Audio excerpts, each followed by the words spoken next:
Obviously, we read the script and we did a lot of boot camp, but I don't think comprehended or imagined when we had to do those final battle sequences, because a lot of it was, you'd rehearse, but you'd chainmail Billy, as he mentioned earlier, it's very heavy, but you would be in amongst, 200-300, supporting artists and stuntmen, horses, and, in situ, you're up to your, knees in mud, and you're so in it that it's spontaneous, so you're never fully prepared because you know what's going to happen. You've got to block there's a shield coming, there's a horse going to pass you, there's a spear, you've got to miss it.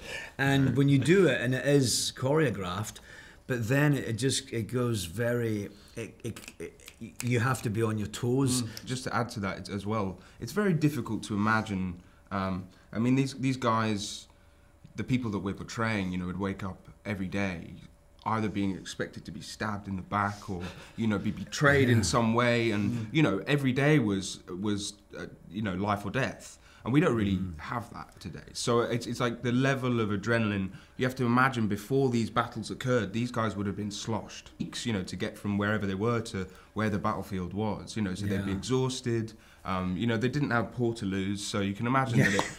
But, these guys, we talk in mail, and then they would fight for maybe 15, 20 minutes, and then they would go off the battlefield, they would pull back if they had a chance and have a moment, and then they would go back in, because if you were, even if your leg was cut, you'd end up dying of, some sort of terrible disease, so a lot of the time they would take the legs out. It wouldn't have to be like a mortal wound to the head or the body, because the infection would you'd be dead, But obviously, for dramatic effect, it's nicer to see someone's head come up. Than Scotland in the 14th century. What kind of relevancy could that possibly have in 2018? I think there's so many other elements that sort of transcend the sort of the war between Scotland and England at that time. Universal themes of compassion and of